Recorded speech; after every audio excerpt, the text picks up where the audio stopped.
감사합니다. 자, 오늘은 나의 자유와 사명이라는 제목으로 하나님께서 말씀을 주셨습니다. 저는 이게 서울에서 태어났고 고향이 서울이거든요. 용산구 효창동. 근데 학교는 시골 사람들 얘기 들어보면 학교를 1시간 다니고 그랬는데 저도 그렇게 다녔어요. 그리고 아침에 아버지 자가용 타고 가면 30분, 이제 학교 끝나고 버스 타고 집에 올 때는 1시간에서 1시간 한 10분 이렇게 걸렸거든요. 근데 아침에 일찍 일어나잖아요. 그게 얼마나 싫은지.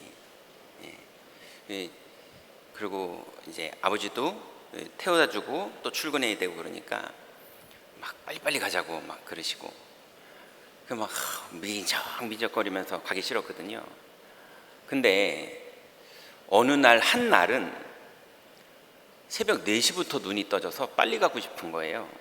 그게 언제냐면 소풍 가는 날.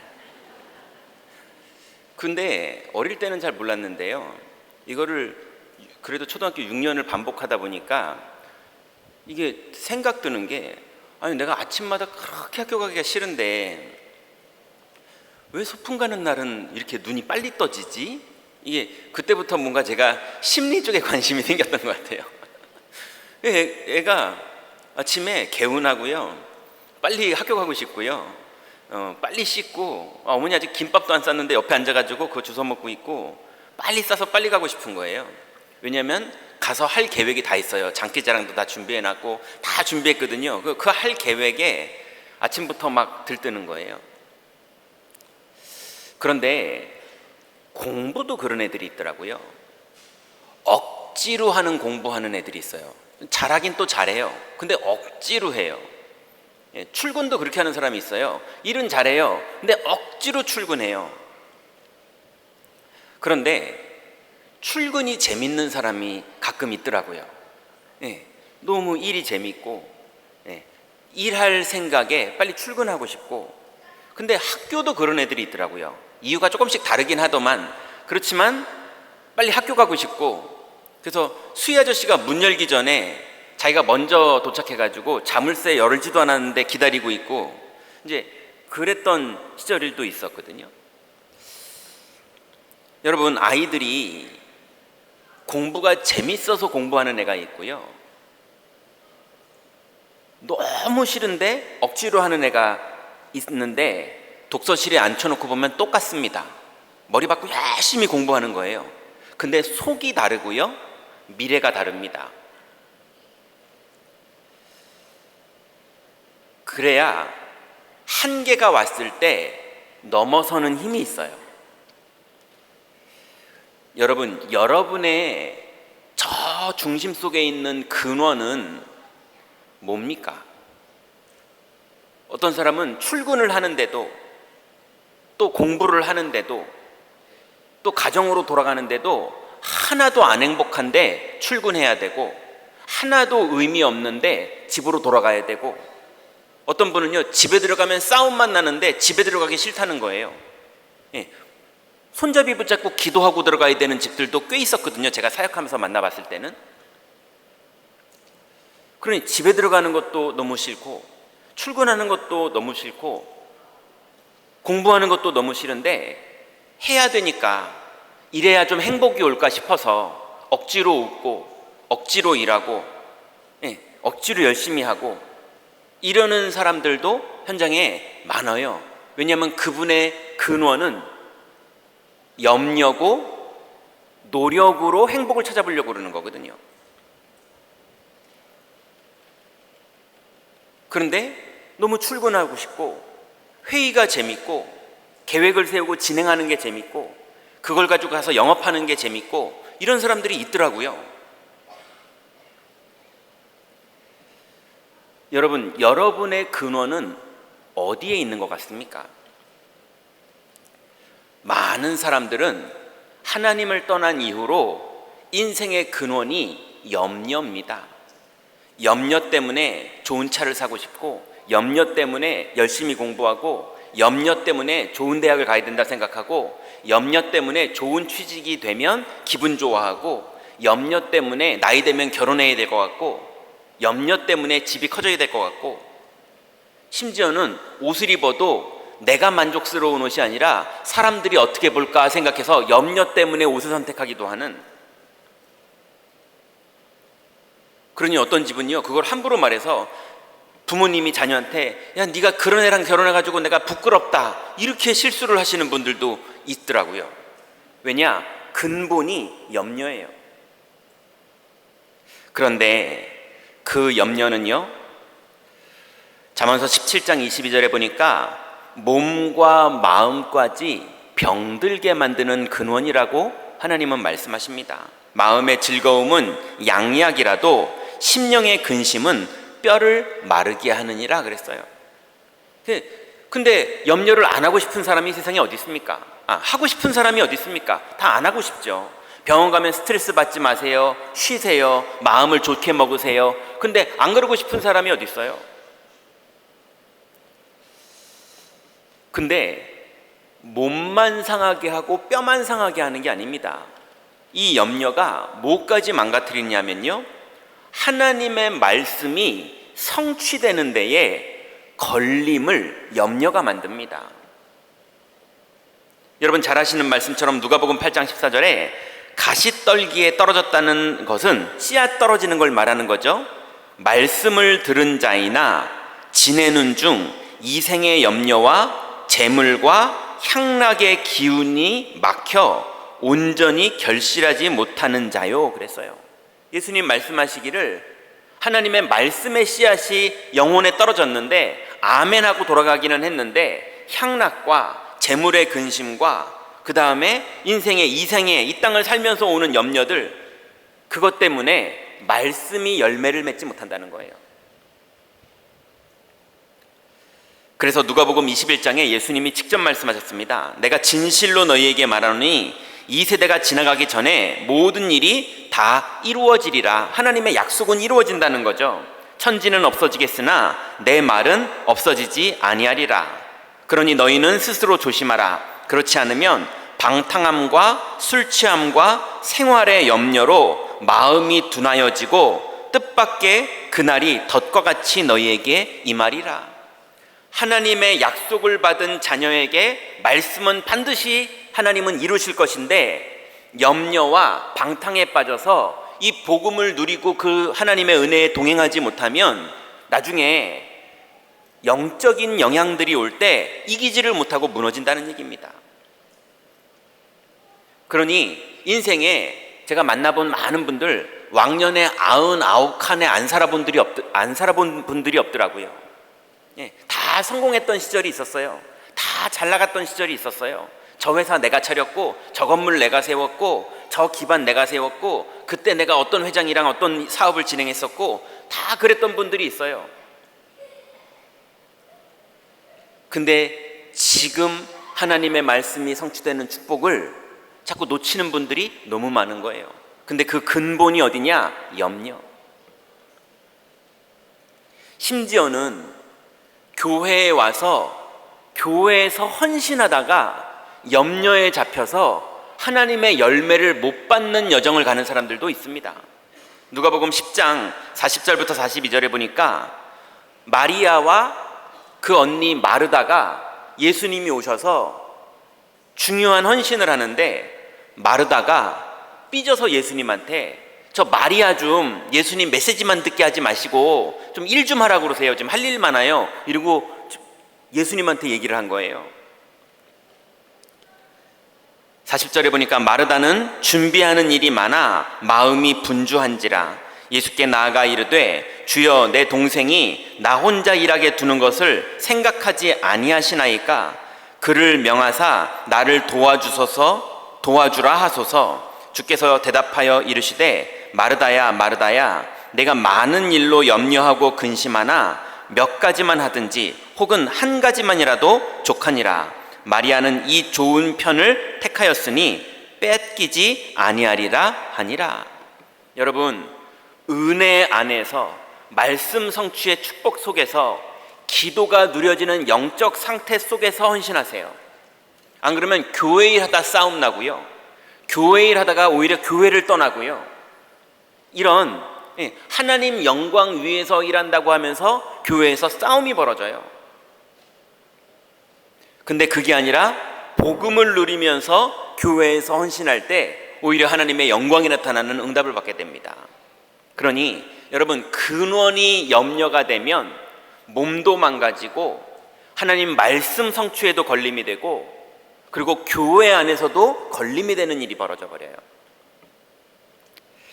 그런데 하나님은 우리를 그렇게 두지 않으십니다. 우리는 그럴 수밖에 없는 존재고, 우리는 7번씩이라도 그렇게 넘어질 사람들인 걸 알기 때문에 주님은 우리를 완전히 축복하셨어요. 그 축복이 뭡니까? 우리에게 약속을 주신 거예요. 그래서 에베소서 2장 8절부터 9절에 보니까 약속 중에 약속이신 예수님을 그리스도로 믿게 되는 그 은혜가 우리에게 먼저 임한 겁니다. 에베소 2장 8절부터 9절에 보니까 너희는 그 은혜에 의하여 믿음으로 말미암아 구원을 받았으니 이것은 너희에게서 난 것이 아니요 하나님의 선물이라. 행위에서 난 것이 아니니 이는 누구든지 자랑하지 못하게 하려 함이라. 여러분, 하나님의 말씀이 믿어지는 게 여러분의 의지로 된 게 아니라 하나님의 은혜가 여러분에게 임해서 예수님이 그리스도라는 사실이 믿어지고, 하나님의 약속의 말씀이 성령으로 믿어지는 은혜가 여러분에게 불가항력적으로 임한 것 축하드립니다. 하나님의 은혜예요. 그래서 행위에서 난 것이 아니니 누구든지 자랑하지 못하게 하려 함이라 그랬어요. 100% 우리는 감사하게 은혜 받은 사람들입니다. 그런데 이 은혜가요, 변하지가 않아요. 이게 더 축복입니다. 은혜를 받은 것도 너무 감사한데 이 은혜의 하나님의 사랑이 우리를 향해서 변하지가 않습니다. 혹시나 우리는 변해도, 우리는 7번 넘어져도 하나님은 넘어지지 않습니다. 로마서 8장 38절부터 39절에 보니까 내가 확신하노니 사망이나 생명이나 천사들이나 권세자들이나 현재일이나 장래일이나 능력이나 높음이나 깊음이나 다른 어떤 피조물이라도 우리를 우리 주 그리스도 예수 안에 있는 하나님의 사랑에서 끊을 수 없으리라.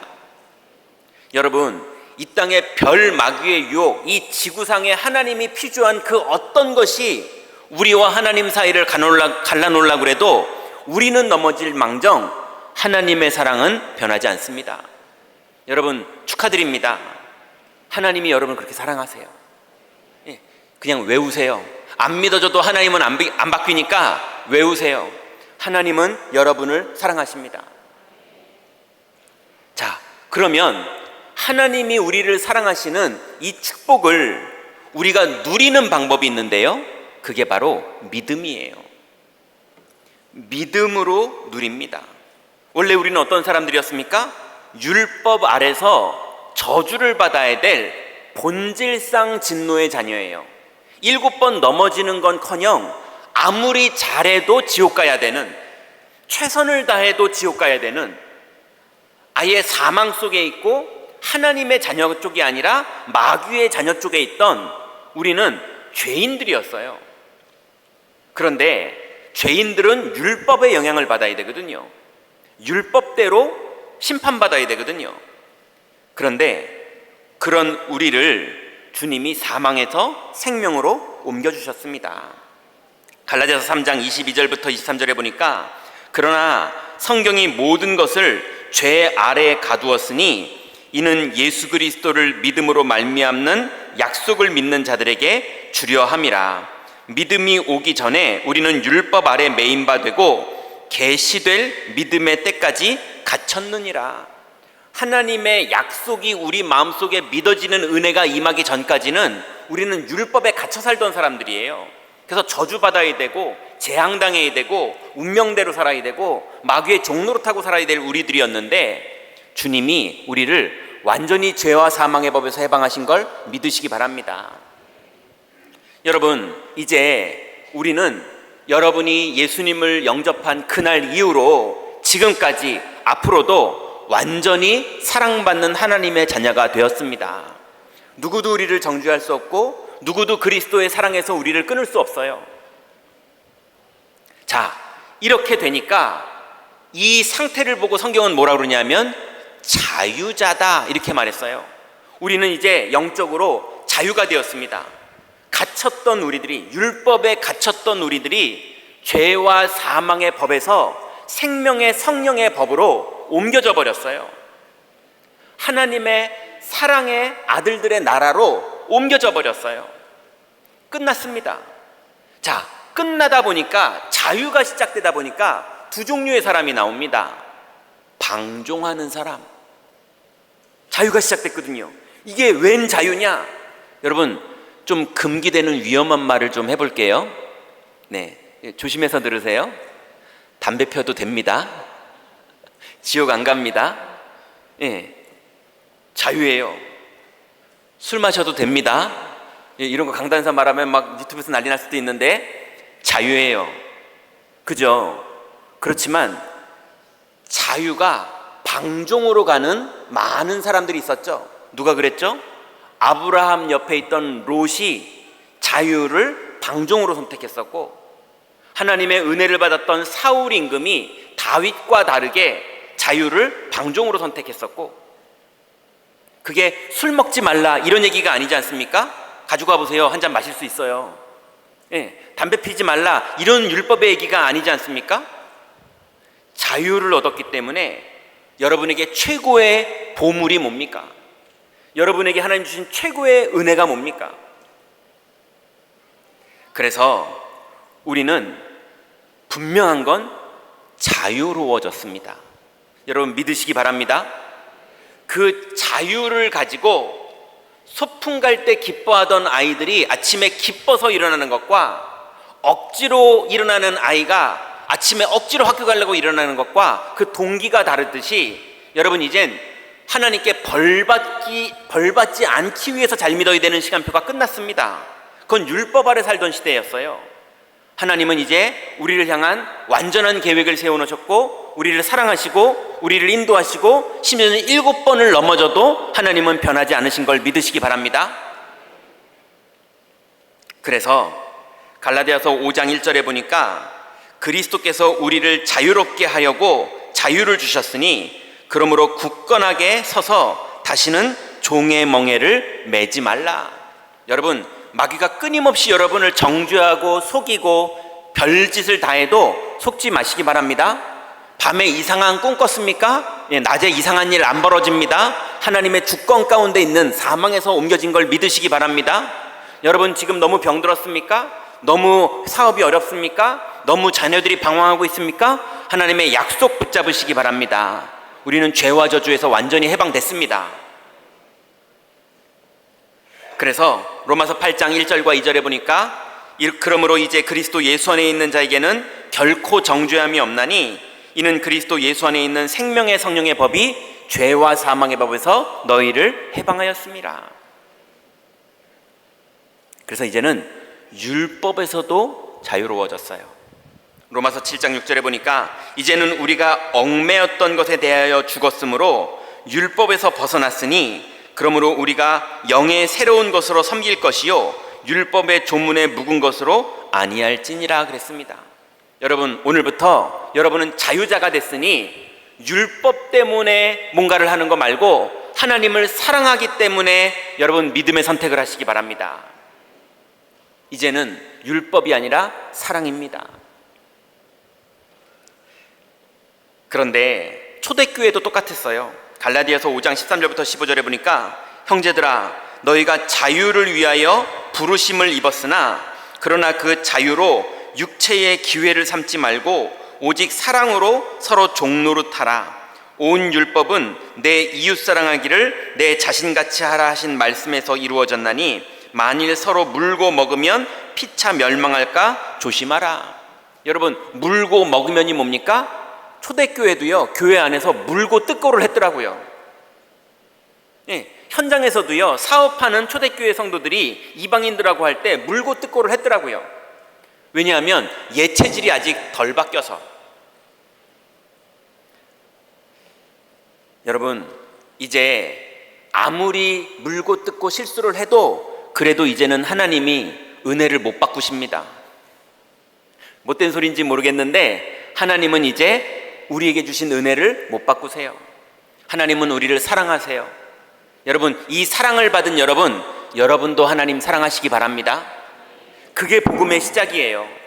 율법 때문에 나는 너를 위해 피 흘려 죽었건만 너는 날 위해 무엇 주느냐, 그러면 울면서 주님 죄송합니다 하면서 은혜 갚고, 그것도 맞지만 우리는 그걸 초월해서 하나님이 우리를 사랑하시니 자유를 주셨으니 여러분, 그 자유로 하나님을 사랑하시기 바랍니다. 여러분, 부모님들이 언제가 기쁩니까? 아이들에게 자유를 줬고 결혼했고 다 나갔는데 이 아이들이 부모님을 사랑하고 부모님을 챙겨주고, 그럼 너무 기쁘시잖아요. 그죠? 학교 선생님들 보니까 아이들이 고등학교 되고 대학교 됐는데 초등학교 선생님 기억하면서 찾아와요. 스승의 날, 옛날에 선생님이 그때 해주신 말씀이 너무 기억난다면서. 그럼 선생님들 너무 감동받더라고요. 어떤 분이 퇴직을 하는데 예전에 직장생활 같이 하고 다른 회사를 갔던 분이 찾아왔더라고요. 그때 사장님이 해주셨던 말이 자기한테 너무 기억이 나고 인생의 답이 됐다면서. 그래서 자기가 퇴직을 하는데 너무 고마워하고 기뻐하고 그런 걸 봤거든요. 여러분, 자유를 얻은 사람이 그 자유로 감사를 고백하고, 자유로운 사람이 사랑을 고백하고, 자유로운 사람이 충성을 고백할 때 하나님은 진짜 기뻐하세요. 여러분, 하나님의 기쁨이 되시기 바랍니다. 자, 그러면 오늘 본론입니다. 자유와 사명. 여러분, 이제 자유를 얻었으니 누구든 방종하고 싶은 사람은 없겠죠. 우리 교인들 중에 일부러 그러고 싶은 사람은 없겠죠. 분명한 건 자유를 맡은 우리들에게 이 땅에 하나님이 원하시는 우리의 사명이 있습니다. 그 첫 번째가 하나님을 사랑하는 거예요. 여러분, 하나님을 사랑한다는 건 어떤 게 하나님을 사랑하는 겁니까? 말씀의 흐름을 따라가는 겁니다. 시편 1편 1절부터 3절에 보니까 복 있는 사람은 악인들의 꾀를 따르지 아니하며 죄인들의 길에 서지 아니하며 오만한 자들의 자리에 앉지 아니하고 오직 여호와의 율법을 즐거워하여 그의 율법을 주야로 묵상하는도다. 그는 시냇가에 심은 나무가 철을 따라 열매를 맺으며 그 잎사귀가 마르지 아니함 같으니 그가 하는 모든 일이 다 형통하리로다. 여러분, 하나님의 말씀을 따라가는 사람은 하는 모든 일이 다 형통합니다. 뒤로 넘어졌는데 형통함이 따라와요.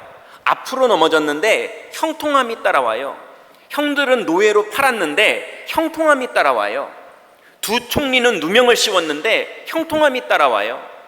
여러분, 하나님의 말씀의 흐름을 따라가는 사람, 하나님의 말씀이 한 주간의 미션이 된 사람, 그 사람은 형통함이 따라옵니다.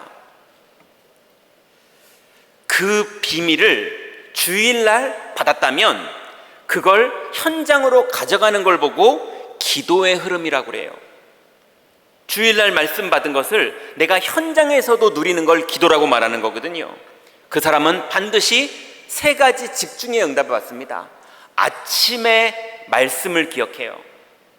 낮에 말씀대로 보고 말씀대로 선택하고 말씀대로 결정해요. 그리고 밤에 말씀대로 갱신하고 점검해요. 그래서 예수님이 이렇게 말씀하셨습니다. 요한복음 15장 7절부터 8절에 보니까 너희가 내 안에 거하고 내 말이 너희 안에 거하면 무엇이든지 원하는 대로 구하라. 그리하면 이루리라. 너희가 열매를 많이 맺으면 내 아버지께서 영광을 받으실 것이요 너희는 내 제자가 되리라.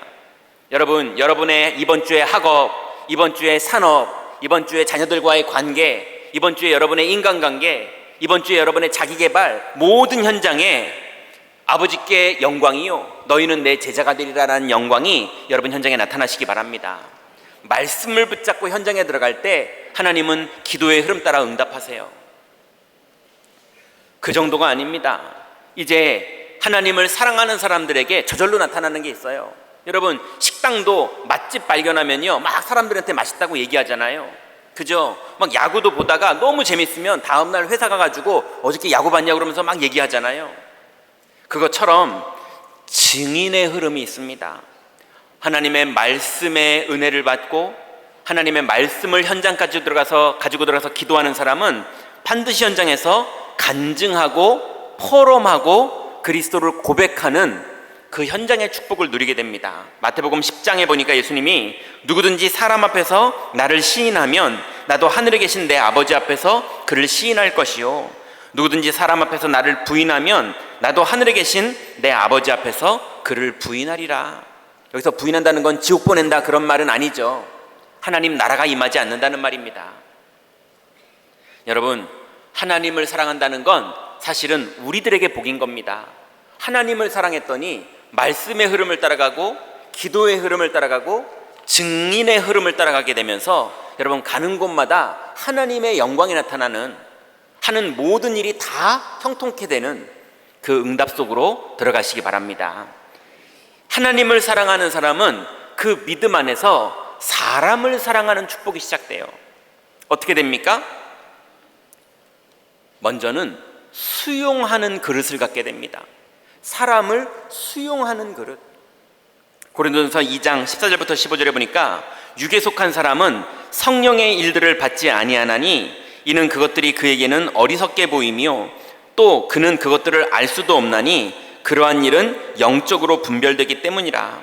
신령한 자는 모든 것을 판단하나 자기는 아무에게도 판단을 받지 아니하니라. 여러분, 우리가 신앙생활을 하다 보면 우리가 양보해 주는데 다 우리도 계산이 있어서 양보하는 거거든요. 왜냐하면 주권자가 하나님이시고 주님이 주신 약속의 말씀이 있으니 그 백 믿고 양보하는 거지, 사람이 선량하고 좋아서 양보하는 게 아니거든요. 힘이 있고 내용이 있고 보장이 있으니까 양보하는 거죠. 근데 사람들은 이해를 못하니까 판단할 수가 없어요. 우리를 이해를 못해요. 바보 같구나, 만만하게 봐도 되는구나, 저 사람은 성격이 좀 이렇게 양보하는 사람이구나 착각합니다. 제 뒤에 누가 있는지 모르고 나를 부르신 분이 누군지를 모르고. 그러니 여러분, 다 괜찮으니 수용하세요. 믿음 없는 분 수용하셨다 큰일 납니다. 당합니다. 우린 그 얘기가 아닙니다. 완전한 보장을 받았고 말씀의 흐름 따라 현장으로 들어갔으니 여러분, 수용해도 괜찮습니다. 어차피 형통합니다. 약속 붙잡고 승리하세요. 불신자들, 믿음 없는 사람들, 율법에 잡힌 사람들 그렇게 생각하고 머리 굴리고 계산하고 그게 그 사람들의 살 길 맞습니다. 우리는 그것도 할 줄 알지만 그걸 초월할 수 있는 힘도 우리에게 있거든요. 그게 초월입니다. 히브리서 11장 6절에 보니까 믿음이 없이는 하나님을 기쁘시게 하지 못하나니 하나님께 나아가는 자는 반드시 그 계신 것과 또한 그가 자기를 찾는 자들에게 상 주시는 이심을 믿어야 할지니라 그랬습니다. 다니엘과 세 친구가 금신상 앞에서 초월했지요. 또 다니엘이 3번씩 기도하다가 두 총리 때문에 누명을 쓰고 초월했지요. 요셉이 형님들이 팔았지만 당하지 않고 초월했죠. 여러분, 하나님의 약속을 붙잡은 사람은 수용하시고 초월해서 하나님의 주권 속에 있으시기 바랍니다. 그럼 반드시 어떤 일이 벌어지느냐? 응답이 여러분에게 나타납니다. 그래서 창세기 45장 7절부터 8절에 오늘 우리가 읽었던 본문이죠. 요셉이 이렇게 말했습니다. 하나님이 큰 구원으로 당신들의 생명을 보존하고 당신들의 후손을 세상에 두시려고 나를 당신들보다 먼저 보내셨나니 그런즉 나를 이리로 보내니는 당신들이 아니요 하나님이시라. 하나님이 나를 바로에게 아버지로 삼으시고 그의 온 집에 주로 삼으시며 애굽 온 땅의 통치자로 삼으셨나이다. 여러분, 다 양보했는데 당한 게 아닙니다. 완전히 초월해서 누가 나를 보냈는지 수용 못하고 초월 못했으면요 맨날 형들 원망해야 되고요, 자기를 찾지 않는 아버지 원망해야 되고요. 이 땅에 지금 청소년들이요 부모 원망한 사람 너무 많아요. 하나님의 주권이 안 보여지니까 수용하지 못하고 초월하지 못하고 응답받지 못하는 겁니다. 여러분, 이번 주간부터 하나님을 사랑하는 비밀을 가지시고 사람도 사랑할 수 있는 영적인 힘이 여러분에게 있으시기 바랍니다. 그러면 반드시 이 두 가지를 가지고 사는 사람들에게 하나님은 사명을 주십니다. 왜냐하면 이 두 가지에 힘이 있는 사람만 이 땅에서 감당할 수 있는 일이 있거든요. 여러분은 누굽니까? 여러분은 공무원이기도 하지만 하나님의 사명 가진 자예요. 여러분은 회사의 직원이기도 하지만 하나님의 부름받은 자예요. 여러분은 사장이기도 하고 주부기도 하고 아버지기도 하고 어머니기도 하고, 아니면은 아무 힘이 없다고 생각드는 만큼 이제는 나는 아무 힘이 없구나, 경제적으로도 나이로도 건강으로도 아무 힘이 없구나라고 생각하는 그분에게도 하나님이 불러가기 전까지는 그날의 사명이 있습니다. 여러분은 그럼 누굽니까? 여러분은 첫 번째로 파수꾼입니다. 이사야 62장 6절부터 7절에 보니까 예루살렘이여, 내가 너의 성벽 위에 파수꾼을 세우고 그들로 하여금 주야로 계속 잠잠하지 않게 하였느니라.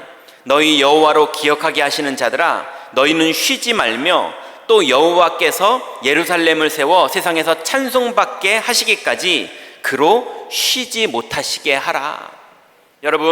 여러분의 현장에서 기도에 깨어있는, 영적 상태에 깨어있는, 약속을 붙잡고 믿음에 깨어있는 파수꾼이 되시기 바랍니다. 그래서 여러분이 일하는 것도 당연하지만 여호와로 쉬지 못하게 하는 역할을 여러분이 감당하시기 바랍니다.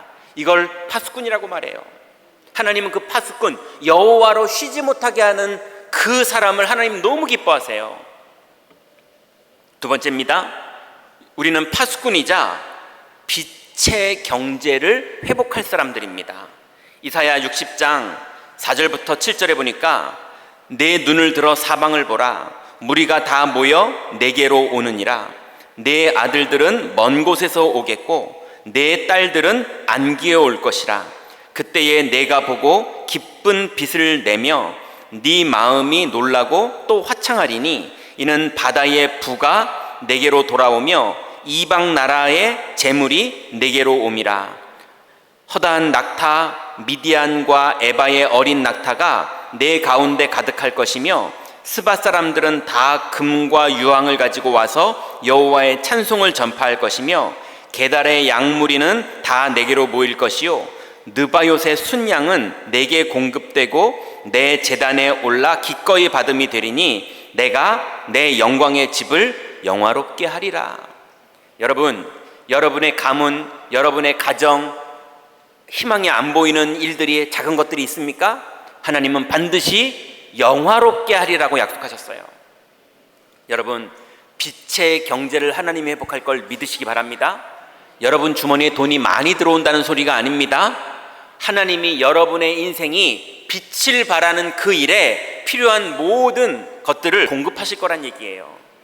그러니 여러분 큰 그릇을 가지시고 믿음으로 현장에서 감당하시기 바랍니다. 그리고 여러분은 세 번째로 누굽니까? 여러분은 망대입니다. 우리 임마누엘 경인교회가 이 경인 지역과 수도권 지역에 1,000군데의 망대가 세워지는 것이 하나님이 담임 목사에게 주신 기도 제목이자 비전이에요. 여러분 1,000군데의 망대가 세워지면 1만 명이 됩니다. 성도가. 우린 1만 명을 욕심내는 게 아닙니다. 하나님이 보내주면 감당할 그릇을 준비해야 되는 거지 10,000명의 욕심을 부리거나 10만 명의 욕심을 부리거나 이런 게 아니라 우리는 이 지역의 사명을 감당해야 되는 겁니다. 여러분 기도하다 보면요, 경인 지역에 1,000망대 이렇게 기도하다 보면요, 제가 제 방에 큰 지도가 있거든요. 여기서 김포를 가면 신방 갈 때 가보면요 1시간에서 1시간 반 걸려요. 신방 마치고 돌아오면요 1시간 반 걸려서 와요. 근데 서울 신림동은 25분 걸립니다. 안양, 의왕, 군포는 30분, 25분 걸립니다. 그러니 우리 교회 위치가요 너무 좋아요. 사당동에서 30분, 신월동에서 30분, 35분, 김포보다 가깝다니까요. 그러니 우리가 경인 지역뿐만이 아니라 수도권 지역의 이 아랫부분까지도 얼마든지 감당할 수 있는, 하나님이 문을 여시면 얼마든지 감당이 됩니다. 문제는 뭐냐? 우리가 일어나서 빛을 발할 수 있는 이 자유를 어떻게 사용할 것이냐, 이 자유를 방종으로 갈 것이냐, 아니면 이 자유가 우리의 사명이 돼서 일어나서 빛을 비추는 인생으로 살다가 주님 부르실 때 갈 것이냐. 그래서 하나님은 우리에게 이사야 60장에 이렇게 말씀하십니다. 일어나 빛을 발하라.